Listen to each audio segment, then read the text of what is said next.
2,000원을 받을 줄 알았는데 계좌를 열어보니 2,400억 원이 찍혀 있었습니다. 농담이 아니에요. 지난 2월 6일 저녁 7시 국내 2위 가상화폐 거래소 빗썸에서 실제로 벌어진 일이거든요. 직원 한 명의 단순한 클릭 실수 하나로 무려 249명에게 총 60조 원이 넘는 비트코인이 뿌려졌습니다. 문제는 빗썸이 실제로 보유한 비트코인은 고작 42,000개 뿐이었다는 거예요. 그런데 장부에는 무려 62만 개가 지급된 걸로 찍혀 있었죠.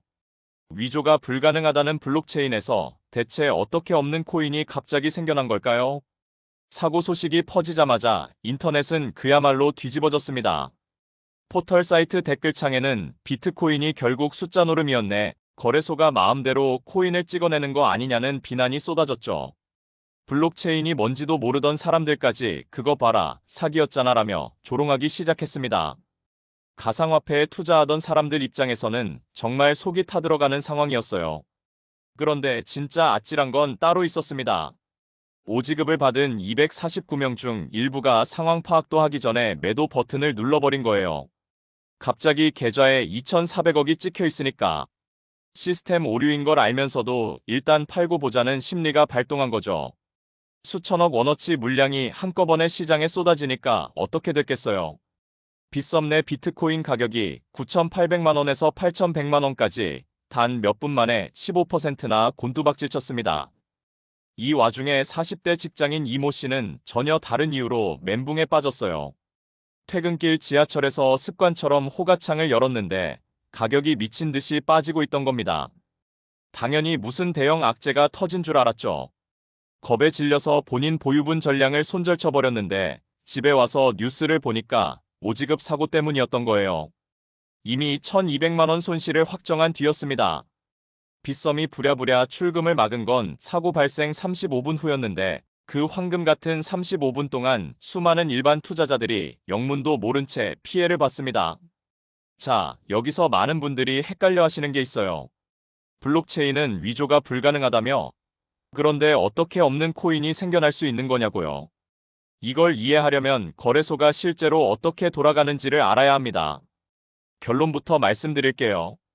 여러분이 거래소에서 비트코인을 사고 팔 때 진짜 블록체인 위에서 코인이 왔다 갔다 하는 게 아니에요. 놀랍죠? 거래소 내부에서 이뤄지는 거래의 99%는 블록체인과 전혀 상관없는 그냥 거래소, 컴퓨터 안에 있는 내부 장부에서 숫자만 바뀌는 겁니다. 이걸 업계 용어로 오프체인이라고 불러요. 쉽게 비유해 드릴게요. 여러분이 은행에서 친구한테 100만 원을 송금한다고 생각해 보세요. 그때 진짜 100만 원짜리 현금 뭉치가 여러분 통장에서 친구 통장으로 슝 하고 날아가나요? 아니잖아요. 그냥 은행 전산망에서 내 계좌는 마이너스 100만 원, 친구 계좌는 플러스 100만 원, 이렇게 숫자만 바뀌는 거죠. 거래소도 똑같습니다. 빗썸에서 비트코인을 샀다고 해서 그 코인이 블록체인 위 4개인 지갑으로 이동하는 게 아니에요. 그냥 빗썸 서버 안에 있는 내 계정 장부에 이 사람, 비트코인 1개 보유 중이라고 숫자가 찍히는 것뿐입니다. 왜 이런 방식을 쓰냐고요? 블록체인이 너무 느리기 때문이에요. 실제 블록체인의 거래를 기록하려면 최소 10분에서 1시간은 걸리거든요. 근데 거래소에서는 1초에도 수천 건의 거래가 터지는데 이걸 어떻게 블록체인으로 감당하겠어요? 그럼 이번 사고는 대체 왜 터진 걸까요? 원인은 허무할 정도로 단순했습니다. 담당 직원이 이벤트 당첨금을 지급하면서 단위를 잘못 선택한 거예요. 원래는 2,000원 상당의 비트코인을 줘야 했는데 입력창에서 KRW 대신 BTC를 클릭해버린 겁니다. 컴퓨터는 당연히 시킨 대로 했죠. 249명 계정에 각각 2,000 BTC, 그러니까 1인당 2,400억 원어치를 꼬박꼬박 찍어준 거예요. 여기서 중요한 건 이겁니다. 이때 진짜 비트코인이 블록체인 위에서 생성된 게 아니에요. 그냥 빗썸 내부 서버의 데이터베이스, 쉽게 말해 엑셀 장부 같은 데서 숫자만 바뀐 거거든요. 근데 왜 이런 말도 안 되는 숫자가 입력이 됐을까요? 여기서 우리가 알아야 할 개념이 하나 있습니다. 바로 부분 지급 준비 제도예요. 은행이 고객 예금을 전부 현금으로 금고에 쌓아두지 않는 것처럼 거래소도 고객 자산 전부를 실제 코인으로 보유하고 있지 않습니다. 빗썸의 실제 비트코인 보유량은 42,000개였어요. 근데 장부상 고객들 잔고를 다 합치면 그보다 많을 수도 있는 구조인 거죠. 왜냐고요? 어차피 모든 고객이 동시에 내 코인 전부 출금해주세요라고 하는 일은 현실에서 거의 없으니까요. 은행도 마찬가지잖아요. 모든 예금자가 같은 날 창구로 몰려가서 현금 인출을 요구하면 은행은 바로 문 닫아야 합니다. 거래소도 똑같은 원리로 굴러가고 있었던 거예요. 이번 사고는 그 허점이 적나라하게 드러난 순간이었습니다. 이게 얼마나 위험한 구조인지 쉬운 비유로 한번 설명해 드릴게요. 서울시 전체 가구가 쓰는 하루물 사용량이 300만 톤이라고 가정해 봅시다. 근데 상수도 저수지에 꼭 300만 톤이 항상 꽉 차 있어야 할까요? 아니거든요.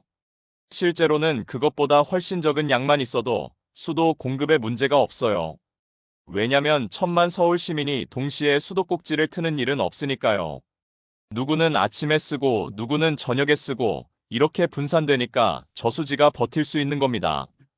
거래소도 똑같은 원리예요. 근데 여기서 문제가 생깁니다. 만약 수도 본부 직원이 실수로 어떤 한 가구의 계량기를 조작해서 그 집에 서울시 전체 물 사용량의 20배를 쓸 수 있는 권한을 줘버렸다고 생각해보세요. 장부상으로는 그 집이 6천만 톤을 쓸 수 있게 된 거예요. 평소라면 상관없죠. 어차피 그 집에서 실제로 6천만 톤을 쓸 리가 없으니까. 그런데 그 집 주인이 갑자기 수도꼭지를 활짝 틀어버리면요. 저수지가 순식간에 바닥나고 옆집 사람들은 갑자기 물이 안 나오기 시작하는 겁니다. 이번 빗썸 사고가 정확히 이 상황이었어요. 장부에 찍힌 숫자가 실제 보유량을 아득히 초과해버렸고 그 숫자를 가진 사람들이 진짜로 수도꼭지를 틀어버린, 그러니까 매도 버튼을 눌러버린 거죠. 시스템이 감당할 수 있는 유동성을 순식간에 뛰어넘어버린 겁니다. 사실 이런 황당한 사고가 처음이 아닙니다. 2018년 4월 삼성증권에서 거의 똑같은 일이 터졌었거든요. 당시 삼성증권은 직원들에게 주당 1,000원의 배당금을 지급하려고 했어요. 근데 담당자가 입력을 하다가 1,000원을 1,000주로 잘못 친 겁니다. 어디서 많이 들어본 실수 아닌가요? 결과는 참혹했습니다. 존재하지도 않는 유령 주식 28억 주가 갑자기 장부에 생겨났어요. 금액으로 치면 무려 112조 원어치였죠. 삼성전자 시가총액이 당시 300조 원 정도였는데 그 3분의 1에 해당하는 주식이 허공에서 뚝 떨어진 거예요. 그런데 여기서 삼성증권 사태가 빗썸보다 더 심각했던 이유가 있습니다. 빗썸은 일반 고객들이 오지급받은 코인을 팔았지만 삼성증권은 직원들이 유령 주식을 받자마자 직접 시장에 내다 팔았거든요. 본인들 계좌에 갑자기 수십억 원어치 주식이 찍혔는데 이게 실수라는 걸 뻔히 알면서도 매도 버튼을 누른 거예요. 결국 16명의 직원이 5분 만에 501억 원어치를 팔아치웠고 삼성증권 주가는 그날 하루 만에 12%나 폭락했습니다. 나중에 이 직원들은 전부 형사처벌을 받았어요. 입력 실수에서 시작해서 유령 자산이 장부에 기록되고 시장에 매도되면서 가격이 폭락하는 이 흐름. 8년이 지난 지금 빗썸에서 데자비처럼 반복된 겁니다. 여기서 정말 이해가 안 되는 부분이 있어요. 빗썸은 왜 이렇게 늑장 대응을 한 걸까요? 사고가 터진 건 저녁 7시였는데 빗썸이 문제를 처음 감지한 건 20분이 지난 7시 20분이었습니다. 그리고 실제로 거래를 차단한 건 7시 35분이었어요. 그 사이 15분 동안 오지급받은 사람들은 아무 제재 없이 마음껏 코인을 팔 수 있었던 거죠. 15분이면 짧아 보이시나요? 가상화폐 시장에서 15분은 영겁의 시간입니다. 1초에 수백 건의 거래가 체결되는 곳이거든요. 그 15분 동안 가격은 15%나 폭락했고 아무 잘못 없는 투자자들이 줄줄이 피해를 봤습니다. 그런데 진짜 어이없는 건 따로 있어요. 애초에 이 사고가 왜 가능했느냐는 겁니다. 빗썸이 실제로 보유한 비트코인은 42,000개뿐이었잖아요. 그런데 시스템이 62만 개를 지급하는 입력을 그냥 통과시켜버린 거예요. 여러분, ATM에서 통장 잔고보다 많은 돈을 뽑으려고 하면 어떻게 되죠? 당연히 잔액이 부족합니다라는 메시지가 뜨잖아요. 이건 정말 기초 중의 기초 보안 장치거든요. 근데 수십조 원의 고객 자산을 다루는 국내 2위 거래소에 이런 기본적인 검증 코드가 없었다는 겁니다. 보유량 초과 시 자동 차단, 2단 한 줄의 코드만 있었어도 이번 참사는 막을 수 있었어요. 삼성증권도 빗썸도 결국 같은 허점에 발목을 잡힌 거죠. 그래서 빗썸은 어떻게 수습했을까요? 사고 발생 이틀 뒤 빗썸은 공식 발표를 내놨습니다. 잘못 지급된 코인의 99.7%를 회수했다고요. 수치만 보면 거의 완벽하게 수습한 것처럼 보이죠. 근데 여기서 한 가지 의문이 드셔야 해요. 도대체 어떻게 회수한 거지? 블록체인은 한번 기록되면 되돌릴 수 없다며? 맞습니다. 블록체인에 찍힌 기록은 절대 수정이 안 돼요. 근데 이번 사고는 애초에 블록체인에 기록된 적이 없었잖아요. 거래소 내부 장부에서만 숫자가 바뀐 거였으니까요. 그래서 회수 방법도 허무할 정도로 간단했습니다. 그냥 서버에 접속해서 해당 계좌들의 잔고를 다시 0으로 고친 거예요. 마치 엑셀 파일에서 셀 하나 지우듯이요. 클릭 몇 번으로 2,400억이 들어왔다가 클릭 몇 번으로 2,400억이 사라진 겁니다. 이게 의미하는 바가 뭔지 아시겠어요? 거래소는 마음만 먹으면 여러분 계좌의 숫자를 언제든 바꿀 수 있다는 겁니다. 이번에는 실수로 늘어난 숫자를 줄인 거지만 반대로 악의적으로 숫자를 조작하는 것도 기술적으로는 가능하다는 얘기예요. 블록체인의 핵심 가치가 뭐였죠? 탈중앙화, 그리고 누구도 함부로 기록을 바꿀 수 없다는 신뢰였잖아요. 근데 거래소라는 공간 안에서는 그 철학이 완전히 무력화되는 겁니다. 거래소가 곧 중앙 권력이고 여러분의 자산은 그 권력의 손바닥 위에 놓여 있는 셈이에요. 그런데 99.7%를 회수했다는 말은 뒤집어 보면 0.3%는 못 찾았다는 뜻이에요. 0.3%가 별것 아닌 것 같죠? 숫자로 따지면 비트코인 약 125개, 금액으로는 150억 원이 넘습니다. 여기에 이미 현금으로 인출된 금액 약 30억 원까지 더하면 빗썸이 자기 돈으로 메워야 할 손실이 거의 200억 원에 육박해요. 왜 100% 회수가 불가능했을까요? 이유는 간단합니다. 이미 팔려나간 코인이 있었거든요.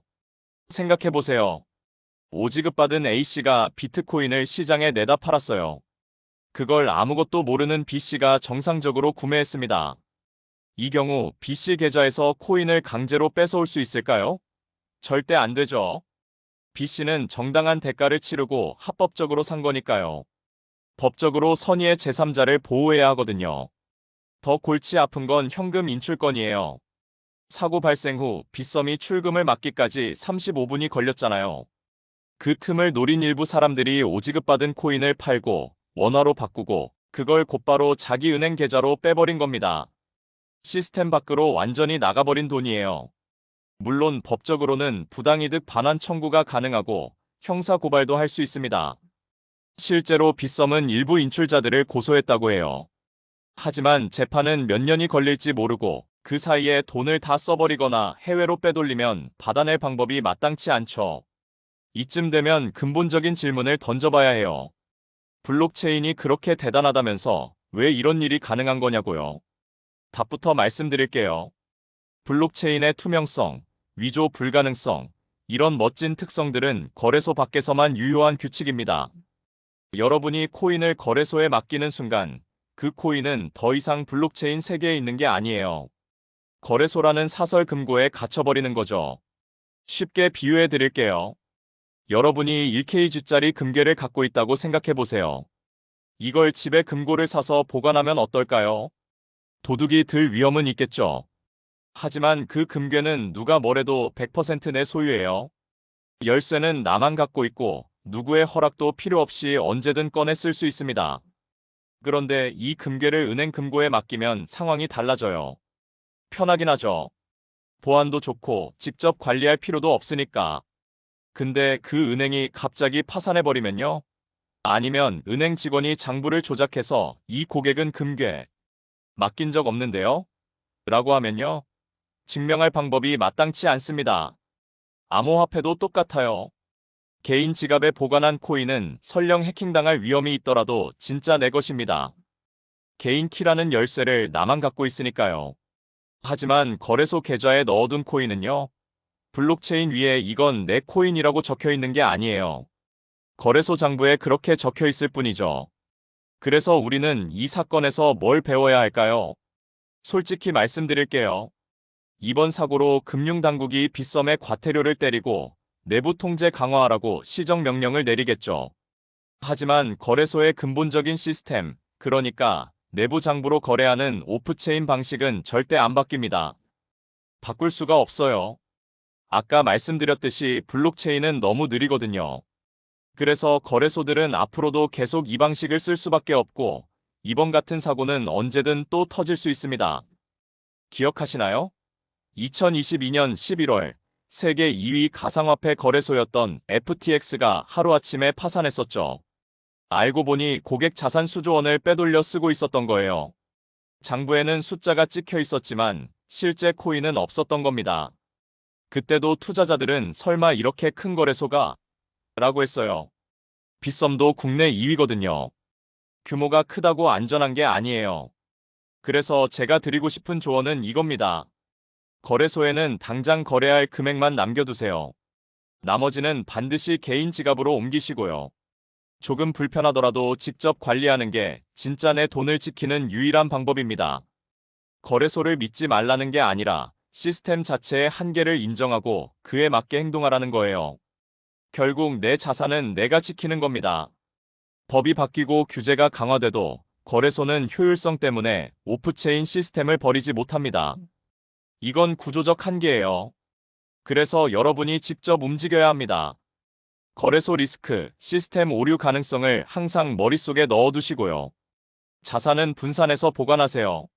그리고 무엇보다 중요한 건 가격 등락만 볼 게 아니라 내 돈이 어디에 어떻게 보관되어 있는지를 따져보는 겁니다. 이번 빗썸 사태는 단순한 해프닝이 아니에요. 가상화폐 시장의 민낯을 보여준 사건이죠.